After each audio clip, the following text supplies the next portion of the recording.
Culture. Culture war. We've lost the culture. We have to win the culture. Culture, culture, culture. You hear the word culture all the time now, especially from the right. You've heard it from me. But what is it? What actually is it? How do you define it? What does that mean? We'll talk about that tonight.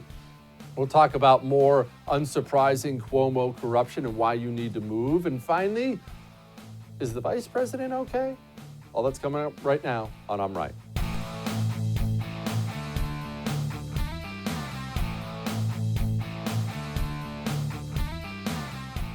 The culture war.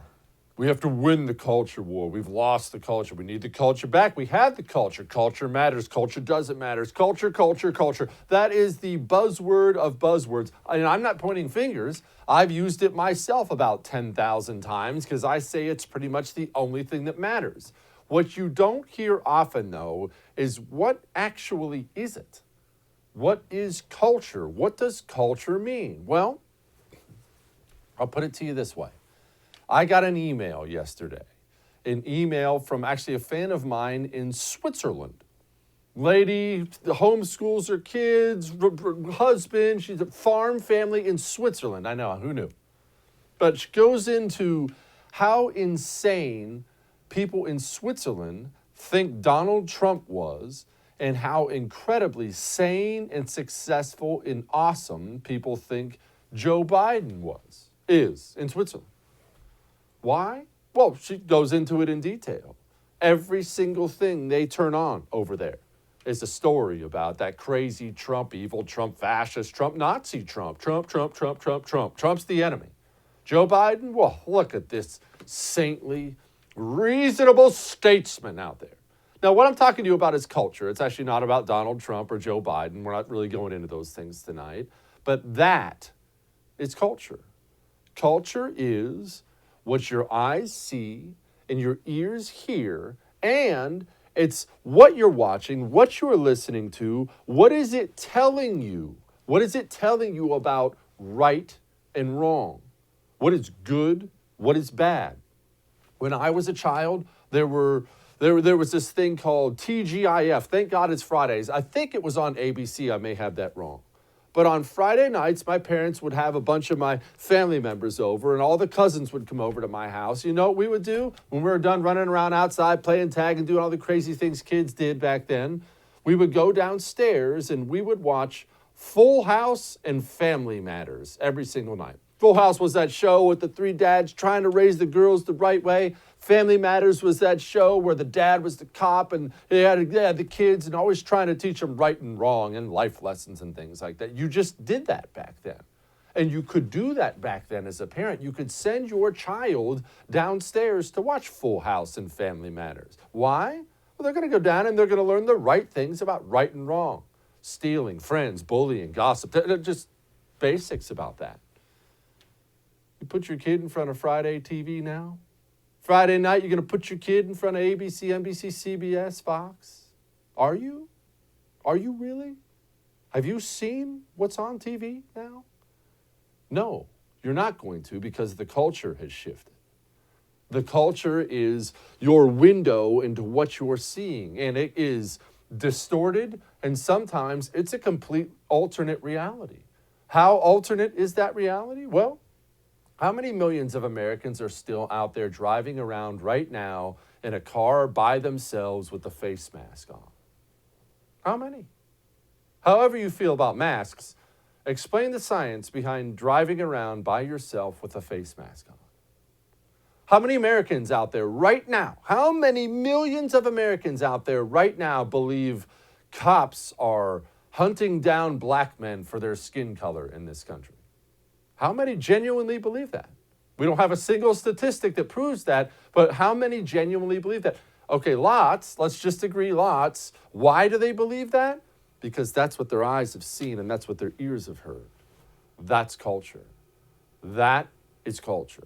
That's why we have such a growing population of flat-out anti-American people who are American in this country, because their eyes tell them America sucks and their ears are telling them America sucks. Speaking of putting your kids in front of the TV and letting them watch a show or two was not uncommon again in my day as I laid out. It wasn't just Full House and Family Matters. It was, of course, Dukes of Hazzard. It was Sesame Street. If you're anywhere close to my age, who didn't watch Sesame Street as a child? ABCs, math problems, Oscar the Grouch, Big Bird, Bert and Ernie, all these things now. Yeah, Sesame Street, they have new black Muppets, so you, and more importantly, your child can learn about racial equity. That's right. You see, when I was 6, 7 years old, I would sit down in front of Sesame Street if my parents let me watch some TV, and I'd learn about the ABCs and being nice to your neighbor. Your child gets to sit down in front of major television, and they get to learn about how evil and racist they are and how evil and racist America is. That's culture. That's what I mean by culture. That's how it's shifted. I mean, CNN and Sesame Street go together like peas in a pod.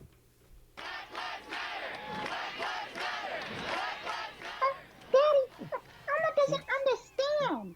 What's happening? Why are all these people together? Oh, well, they're gathering together to protest. Protest? Elmo doesn't understand. What's a protest? Oh, a protest is when people come together to show they are upset and disagree about something. They want to make others aware of the problem. Through protesting, people are able to share their feelings and work together to make things better. They look upset. Are the protesters sad? They are sad and upset, and they have every right to be, Elmo. People are upset because racism is a huge problem in our country. That's what little Johnny's sitting down to watch when you put him in front of Sesame Street. That's what I mean by culture. And how many parents out there, not bad parents, not evil people, not that I'm able to lecture anybody on being a bad parent, but not evil people. How many parents out there, busy, maybe both parents work, maybe they're not paying attention. How many parents out there grew up, as I did, watching Sesame Street, and they still take little Billy and little Jenny, and they put them in front of the TV. Here, son, Dad has to work. Sorry, Mom does too. Just watch some Sesame Street for an hour. What's that kid learning? About himself? About his country? You see what I mean? Communism is a religion of domination, and they were never, ever, ever going to let you have your kids. They were never going to let you have your schools. They weren't going to let you have your innocent daytime programs. They weren't going to let you have your church. That's why I had to leave mine a year ago when I got lectured about my white privilege from the pulpit. They're coming for all of it. All of it. But it's just Sesame Street, right? I mean, they had that rapper. What's the big deal? They had that rapper Lil Nas X on the show. Talking with kids, joking with kids. Remember, this is a kid show. It's all about the kids. Just have fun with Lil Nas X. No big deal. I mean, who cares? That's cool, right? It's cool. Get a rapper on there. Yeah, this is Lil Nas X. He's the one, we blurred it out so you didn't have to watch it. He's the one giving Satan a lap dance in his new video. They're coming for your kids. That's not a fear tactic. That's a fact. And I want you to understand how they think. I need you to understand how they think. No, I do not think these people think they're working for the now collapsed by the grace of God Soviet Union. These people don't even really know they're communists. They are cultural Marxists, and how they think is this. They do believe 100% that America is an evil place, a racist, evil, anti-women, anti-gay place. They believe America should be punished because of that. It is not exceptional. It is not as great. It is not great. It is an evil place that deserves to be brought to its knees. That is how they think. That is how they think. And because of that, they don't look at your church, your kids, your Sesame Street, your anything and say to themselves, let's leave that alone. That's not appropriate. They are as committed to the religion of communism as you are to whatever religion you choose to follow. And until you accept that, you will never defeat these people. You can't even watch sports anymore. I've yelled about this before because I was such a sports fan. You can't even watch sports anymore without being bashed over the face with this cultural Marxist America sucks crap. And again, not a single one of those IQ of $57 you see out there right now with their knees for the national anthem. Oh, America sucks. Oh, I'm a millionaire, but America still sucks. Not a single one of those people, not one of them, thinks they're a communist. I mean, the Black Lives Matter people, to their credit, are at least willing to admit so on camera. Remember, we got one of the founders on camera saying, oh, we're trained Marxists. But all those people think they have some special axe to grind against this evil, racist country we have, this country that hates women and black people and blah, blah, blah, blah, blah. And they're committed. They're committed to bringing that evil country to its knees. By the grace of God, people are starting to tune out parts of the culture. Sports viewership habits and social justice messaging. This is via Yahoo News/YouGov. They did a poll on it. 34.5% overall watch less sports. Outstanding. Good. 53% of Republicans watch less sports. 38.6% of independents watch less sports. My problem with that, though, is this. 53% of Republicans watch less sports? Why only 53%? Okay, Democrat, you have an excuse. Independent, relatively non-political, okay, I'll give you a pass. It's fine if you're not into politics. You're probably happier than the rest of us. You're a Republican, and only half of them are watching less sports? And I'm not here to judge you. You tuned into the Super Bowl. Like I told you before the Super Bowl, fine, I get it. I get it. But you and I are never going to defeat devoutly religious people with this passive mentality. Oh, man, they hate America and the flag, but hey, buddy, I got to watch my Saints. That's the kind of mentality that has lost us the entire culture. It is. It is. Well, I mean, yeah, I don't believe in it, but it's okay. We'll fast forward through the commercials. That's how we lost. That's how we took a tiny minority, the American Marxists. That's how they took over every single cultural institution in this country. That kind of mentality. Oh, live and let live. I'm sure it'll be fine. And these people out there right now, what are they saying about you? You're Hitler. Do you really think Donald Trump is comparable to Adolf Hitler? And I feel very strongly that he is Mussolini, Putin is Hitler. Your criticism of the president, comparing him to Nazis and Goebbels and Hitler. Find me a better analogy of another leader of a Western democracy describing all people of one religion as inherently defective or disqualified or dangerous. And that's what the president has done when it comes to Muslims. That is exactly why Donald Trump is compared to Hitler. Your reaction to what you heard at that rally in North Carolina from President Trump overnight? It was more reminiscent of Germany during the beginnings of the Hitler regime. That's not some jerkwater college student on the street corner with his stupid little sign, Donald Trump's Hitler. Those are United States congressmen. That's where you are now. Now, let me ask you something. Your culture is rotted filth. It has been taken away from you and I because of our, not pointing fingers, because of our passiveness. How passive are you going to be? Well, how committed are you to making sure your child doesn't grow up in a country like this? All that may have made you uncomfortable, but I'm right. Now, let me tell you something. We have to kick these people out of office. Those scumbags at the end there, we have to replace them with patriots who love the United States of America. I'm not trying to be cliche here, but that's the truth. We have a serious patriotism deficit in this country. Mammoth Nation is out there identifying these candidates and supporting their runs for Congress. You could help Mammoth Nation do this while helping yourself a bit. That's right, you become a member of Mammoth Nation. And look, I'm a lifetime member. I'm not telling you to do something I haven't done. I'm a lifetime member of Mammoth Nation. You get to support these people running for office, and you get discounts, a lot of them, at all the things you love. Travel, shopping, telehealth, wireless, more things than I can list. Go become a member today at mammothnation.com/Jesse. We'll be back.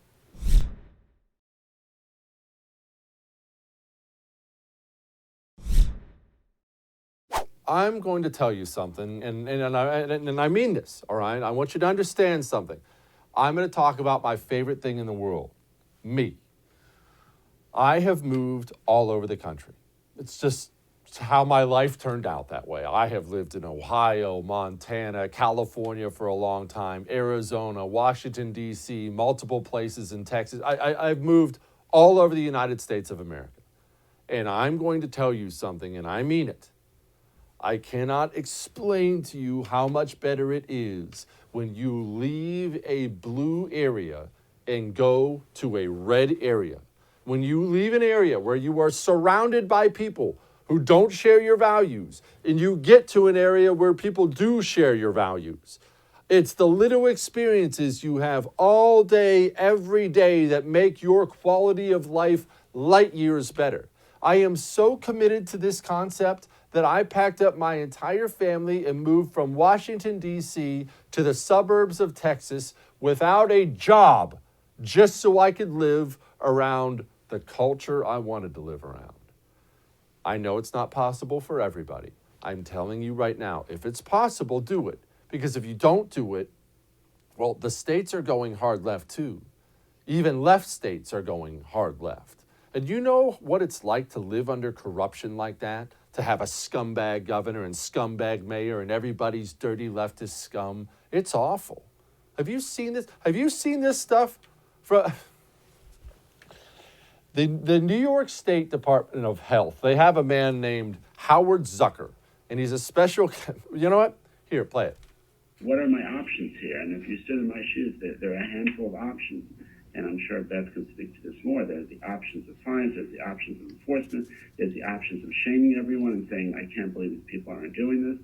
And I'm not trying to be difficult at all, but the bottom line is, these are residents of these nursing homes, and there are vaccines put aside for them, and the nursing home administrators pick them up and get them into the arms of those residents and the staff as well.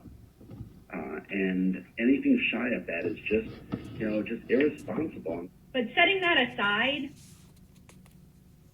it is absolute malpractice to have these vaccines available and have not picked them up. And I would think that each and every medical director at these facilities should feel personal jeopardy for their medical licenses. You heard it. That's what it's like. Do this or you'll lose your medical license. There you have it. That's what it's like. Did you see this about Cuomo? Not that we're surprised about this at all. You know how you've been waiting for a vaccine if you're going to take it, which again, it's totally up to you. But if you're going to take the vaccine, you've been waiting for one. Hopefully it becomes available. I'm trying to get in. I'm in line. I'm on the list. Guess who was first in line? Quote, in the early days of this pandemic, when there was a heavy emphasis on contact tracing, we were absolutely going above and beyond to get people tested, including in some instances going to people's homes and door to door in places like New Rochelle to take samples from those believed to have been exposed to COVID in order to identify cases and prevent additional ones. Among those we assisted were members of the general public, including legislators, reporters, state workers, and their families who feared they had contracted the virus and had the capability to further spread it. Let me just read that one more time. Legislators, reporters, state workers, and their families. You read that right when it came to testing, and now undoubtedly when it comes to the vaccine you're all waiting around for. Guess who was first in line? Friends of the governor. I am telling you, and you know I love New York City. It's one of my favorite places. If it's at all possible, get out. This wasn't even meant to pick on New York or Andrew Cuomo, although I've done that plenty. This was meant to let you know. This stuff doesn't get better. Leftist states, communist states, they are corrupt. By their very nature, they're corrupt because the government runs everything. And when you acquire that much power, well, corruption comes with it.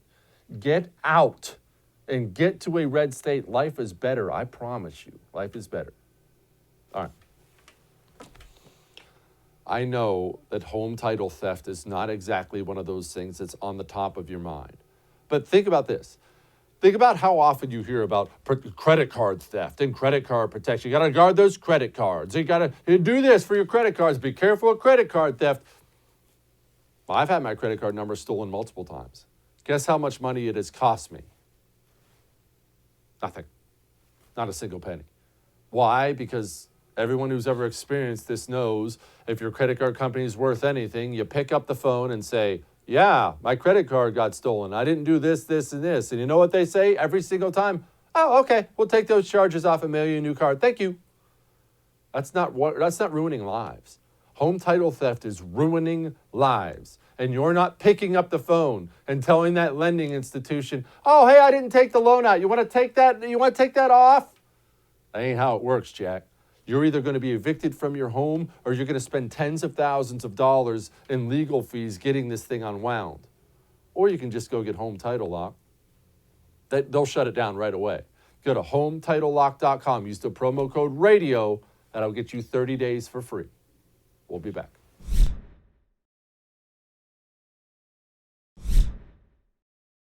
I have big, hard-hitting reporting coming from the people covering Joe Biden. Get this. He gave up all sweets for Lent. He told us before boarding Air Force One in Delaware, you have no idea how hard it is for me. And, hold on, get this. You ready for this?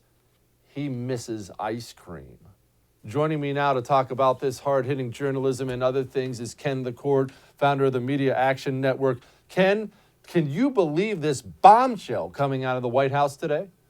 You know, I got to say I was a little disappointed. I'm waiting to find out where he stands on pineapples on pizza before I decide if the Republic will stand.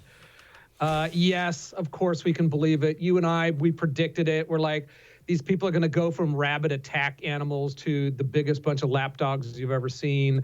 Certainly in the early parts of his presidency, as time goes on and they start forgetting a little bit about the evil Donald Trump waiting in the wings, some forces will come back and criticize him. But look, we're getting close to the Obama years. The Obama still, they still treated him a little bit more kindly than any president in my lifetime. But Biden will get there. Are they ever going to get frustrated enough they're trying to get him out because they know Kamala Harris, horrible as she is just waiting there? Because I can see that happening, Ken. You can run cover for somebody for so long. You know, you can take care of your neighbor's dog while he's skiing in the mountains for so long. After about day 5, you're going to get kind of sick of that. Aren't they going to get tired of carrying around this gigantic just tub of goo? You know, I think it's probably more political that they're going to view him as not as woke as he needs to be. Certainly Kamala, or every time I mispronounce her name, I'm afraid of committing a hate crime. That they are to the left of Joe Biden for the most part. So I suspect at a certain point you'll see some of that politics come out. Again, they're still basking in the orange man gone glow right now. Oh, jeez. Ken, all right, initially when this Hunter Biden garbage came out about the gun, it was an awful sounding story. For those who don't remember it, Hunter Biden apparently lied on his forms to get a gun, got a gun, and then he was in a relationship with his dead brother's wife who takes the gun and chucks the gun, and then the Secret Service shows up where he bought the gun to cover for him. It's just as gross in Washington as Washington gets. And now they're out there talking about how he might receive a fine or jail time. Please tell me, Ken LaCourt, how many days in jail is Hunter Biden going to spend? You know, it wasn't quite as good as him leaving the crack pipe and crack and some Secret Service credentials in the rental car that he returned. Well, but it's a runner-up, isn't it? Or hey, Joe Biden's son, we pulled all these strings because you're kind of an old man, militarily wise, but you want to join the National Guard. Just so you know, they're going to give you a drug test. He shows up, and everybody's like, well, he eventually bounced out. He bounced out on day 1 that he showed up for National Guard service with drugs in his system. He later came out and said he was up late night the night before. He went to a bar.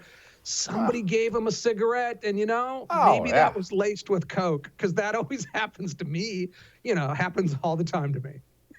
Oh, well, I mean, obviously. That just happened to me last night. I'm still high right now, Ken, because I just went out to a bar and just went outside to burn a heater, and someone's like, hey, sniff this white powder and smoke this. And I'll probably get fired today. These people. Honestly, it's like having the Secret Service show up where you bought a gun when you're not even under Secret Service protection at the time to try to bully the gun shop owner to giving up the records is like something you would see out of a B movie on USA at midnight about politics. It's that hacky and terrible.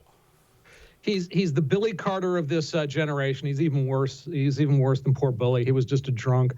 And the larger questions still remain. Look, we know that he's a messed up guy that kept stumbling upwards and becoming a millionaire based on his dad's name. And every time his dad took over a committee or a portion of government, all of a sudden there was the kid being like, well, now I'm a banking industry expert. No.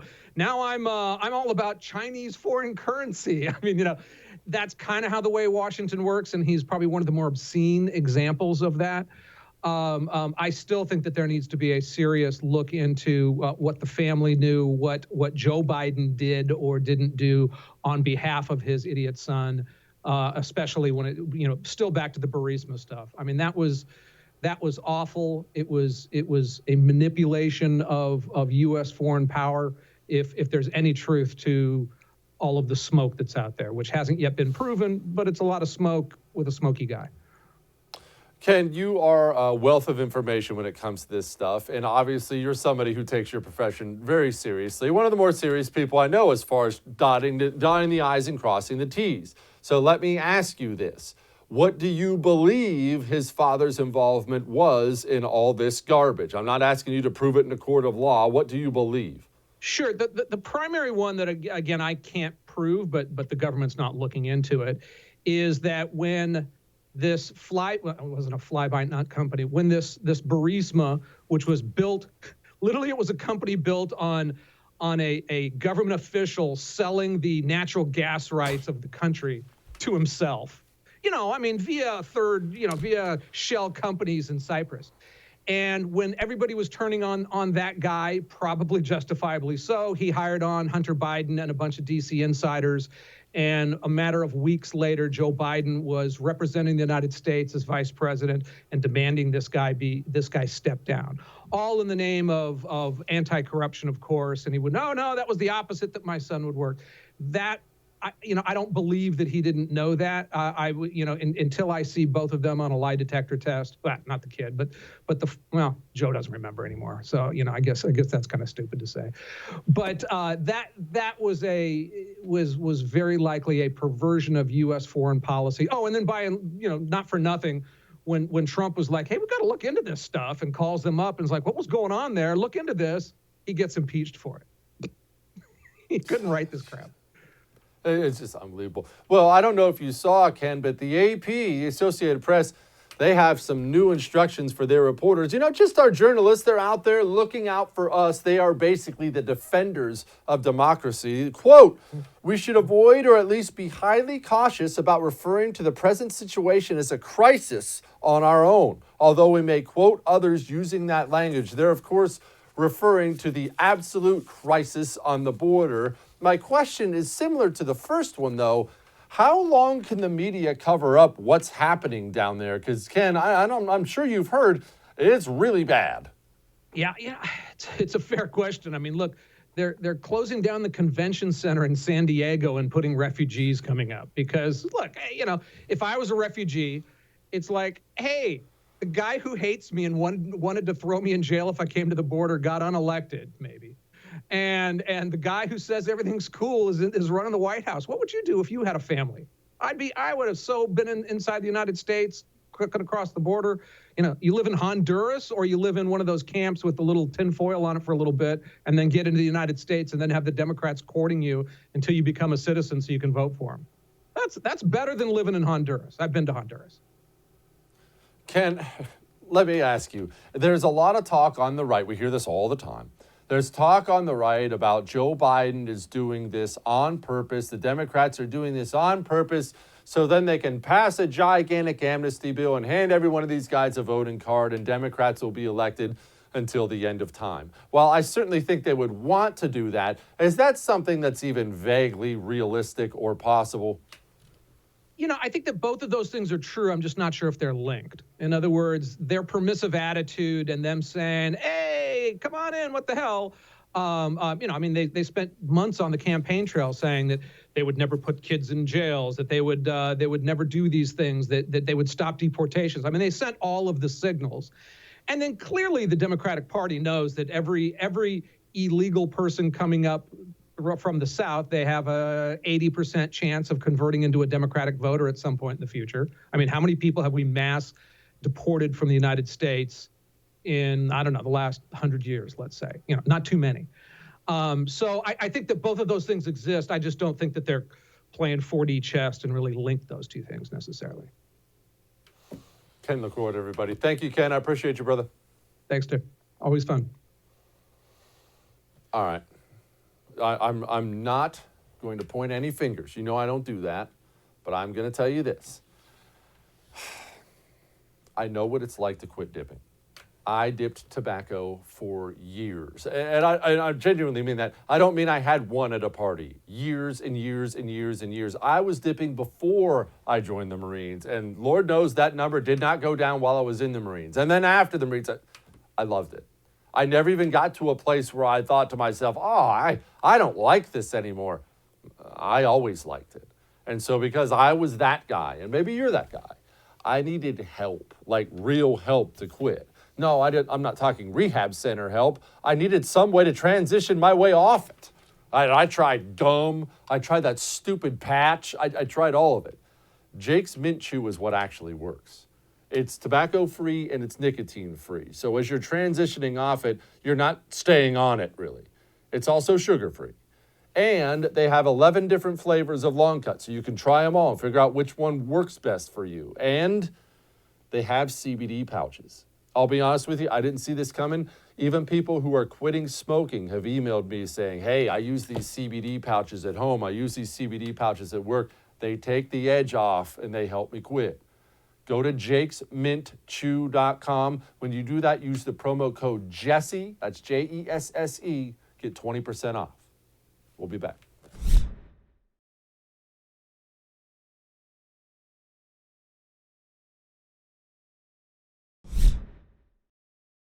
There are some things I hear out there from the right that have to be corrected, and one of those things is this. Oh, screw California. Just leave it for the communists. One, California is our biggest and frankly most important state. Two, it's absolutely gorgeous. I don't know if you've ever spent any time there. And three, there are a lot of really great Republicans in California. I believe they're number 1 or 2 for most Republicans in America. We can't just chuck them in the ditch. So joining me to talk about that now and other things is California Representative Kevin Kiley. He's also the author of the book Recall Newsom, the case against America's most corrupt governor. Kevin, please tell me why he's America's most corrupt governor, and I'm praying you get rid of him. Well, first of all, thank you for the sentiment and about not forgetting us here in California, because I do think that, we have a real opportunity to turn things around right now. And, Gavin Newsom has actually given us that opportunity. He's made it so clear for everyone in our state to see just how corrupt our state government has become. And he's made that clearer than ever over the course of this last year in directing the single worst response to COVID-19 in the United States, if not the larger Western world, as perhaps the leading example of that. At this very moment, California remains the last state in the country to get the kids back to school. We're 50th out of 50. In fact, half of the kids in America who won't see the inside of a classroom this year live in California. And the reason for that is because it serves the political agenda and interests of Gavin Newsom's biggest political contributor, the California Teachers Association. Okay, could you connect those two worlds for me, Kevin? Because we've heard about that a lot, about how it's the teachers' unions this, and they're working with the governors. And why does it benefit a teachers' union to not be teaching? Well, there are a lot of things that go into it, but basically the strategy from the beginning was this. They wanted to create this total shutdown, a long-term closure of schools, and then that would create a position to negotiate out of where they could demand everything that they've ever wanted. And so that's what we're seeing is they're demanding more money. They're demanding, all of the entire political agenda. They want to close charter schools that they had before COVID. They're now trying to use that use the closures as leverage to extract those concessions. And that was the plan from the very beginning. That's why they instructed Newsom to shut California schools down, which he all too willingly did. And it's why we are where we are right now. I'm a cynical person by nature, and I'm always cynical when it comes to these blue states actually doing anything meaningful against their corrupt politicians. It's not that I think people there are idiots. I just think Democrats are going to vote for Democrats and Republicans are going to vote for Republicans in general. So tell me why I shouldn't be cynical about the recall Gavin Newsom thing. Well, I think that the last year has scrambled that dynamic in a way that we really haven't seen before. I mean, people, maybe are not always paying super close attention to what goes on at our state capitol. A lot of the political environment is consumed by what's on national TV, on national politics. But over the course of the last year, the most basic facets of people's daily lives have been controlled by the whims of our state government and Gavin Newsom in particular.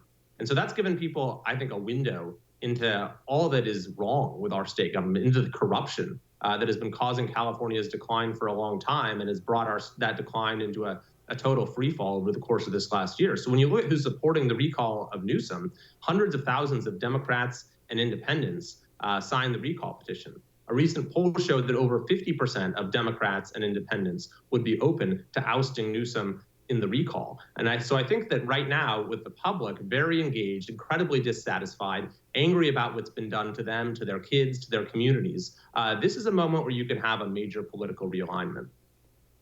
Okay. What has them so mad? I mean, it's not like Gavin Newsom has done anything out of the norm for a Democrat. Is it the schools? Is it the restaurants? Is it the him getting caught out at restaurants after shutting down restaurants? What has people so hacked off? Well, Gavin Newsom actually has done things out of the norm. We've been worst in just about every category when it comes to COVID-19 over the course of this last year. We've had the most severe lockdowns by any measure. We were the last state in the country where you could open up, a restaurant or go into a gym or, hold a public event like a wedding or a charity function, a funeral. We, as I mentioned, have had the longest and most severe and most harmful school closures. We've had the most incompetent unemployment department, which has kept millions of people waiting for benefits while there's been a fraud perpetrated by criminals getting $31 billion in fraudulent unemployment benefits. We had a botched vaccine rollout, and we're 50th out of the 50 in getting that distributed for quite a while. And the list goes on. And the numbers you just put up speak for themselves. California has the second highest unemployment in the country right now. We've had the worst learning loss in our schools because of the most severe school closures, and we haven't really gotten anything for it. Our public health outcomes have been poor as well. Are we seeing, I mean, it's popular in conservative circles on the right to talk about some mass exodus of Republicans fleeing the state, or even independents and Democrats fleeing the state because of how terrible the government is. But do the numbers actually bear that out? Are people just fleeing California the way they were heading there in 1949? They do. That's exactly right. Last year, as a matter of fact, we had the slowest population growth in a century. According to U-Haul's study, we are 50th out of 50, or I guess you should say we're first when it comes to being the most popular state to leave. And one survey, even before COVID-19, showed that 53% of Californians are thinking of leaving. I mean, that is called a failed state when over half your people want out. So it is absolutely true. I can tell you I lose constituents every day. If I go to an event and I ask people there, who here is thinking of leaving, over half the people will raise their hand. If I said, who has a close friend who's left in the last year, everyone will raise their hand. And it's such a shame because California has so much to offer in terms of the natural beauty and the weather and our amazing companies and people and culture. And it's all just been overwhelmed by the failure of our politics. And that has never been exemplified by anyone more than by Gavin Newsom. Well, that worries me for people like you, because you're not getting elected again if all the Republicans in your district flee the state and all that's left is Democrats. And even though I don't live in California, nor do I have any intention of doing so ever again, I don't want the entire state to be a sea of blue. Is that something that concerns you?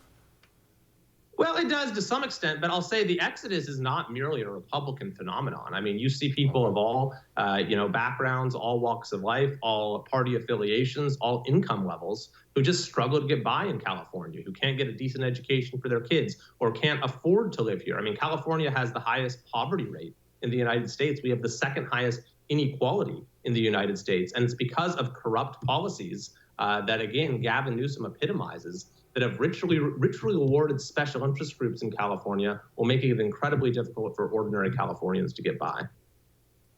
Kamala Harris. Sadly, that is the number one export from your state is Kamala Harris right now. At least she's number one on everybody's mind. She's now our vice president. I think anybody with 2 eyes and 2 ears thinks she'll be president within 4 years. What are we getting stuck with when that lady sits in the Oval Office? Well, I mean, she has obviously been on the wrong side of many issues here in California. But I'd say that actually California is threatening to export a lot more nationally. I mean, Gavin Newsom wrote this delusional letter to Joe Biden on the day of his inauguration, claiming that he should copy California's, quote, policy innovations. He told Biden that California is the roadmap to success for his administration. And sure enough, some California officials, other than just Kamala Harris, such as Javier Becerra, who became Biden's Health and Human Services Secretary, or Gavin Newsom's Labor Secretary, who presided over the unemployment mess. She took the second job in the Biden administration. And now you have what's called the PRO Act going through Congress, which is in many ways modeled on what's known as AB 5 here in California, one of the most corrupt laws in U.S. history, which has put tens of thousands of independent contractors out of work. Explain this AB 5 to me, please. Yeah, so AB 5, it's sort of most closely associated with Uber and Lyft drivers. It basically wants to convert all of them into full-fledged employees who are subject to union dues. Now, actually, they've been exempted from the law because of a ballot initiative, but you have literally hundreds of professions that remain ensnared by it. The law basically makes it impossible to be your own boss if you're a freelancer, like, certain types of writers or musicians or even like birthday clowns and mall Santas, translators and interpreters. All of these folks just immediately lost their ability to earn a living with one stroke of Gavin Newsom's pen. And in fact, a lot of national companies will now say on their applications, sorry, we can't hire from California. And it's all driven by the big, massive unions that want to try to, eliminate independent work so that they can get more revenue. Kevin Kiley, wish you all the best out there. Thank you, sir. Thank you. All right. We're not done. Hang on.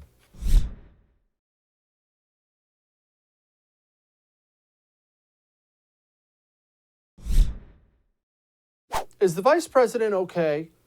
Hey, look, I'm not trying to do that thing where you're coming up with an issue that's not really an issue. But you know how we've played Kamala Harris laughing at weird times 1,000 times? And I'll tell you, initially, and I might still think this way, I thought to myself, maybe she's just a nervous person. When you're young, you're out on your first date and you like the girl or like the guy and you're, do you want some chicken wings? Ha ha ha. Like you do that weird, nervous, awkward laugh thing. Initially, I thought that was her. Maybe she just wasn't comfortable speaking in front of people because she's always cackling and that awful laugh at the worst time. Well, I saw this video yesterday, and this is the first time I thought to myself, maybe it's not a nervous laugh. Maybe she's a flat-out psychotic. More people are seeing that, affordable childcare is a big deal. More parents are seeing the value of educators when they had to bring their kids and said, we're not paying them nearly enough.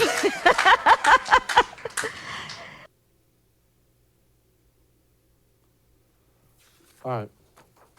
I'll see you tomorrow.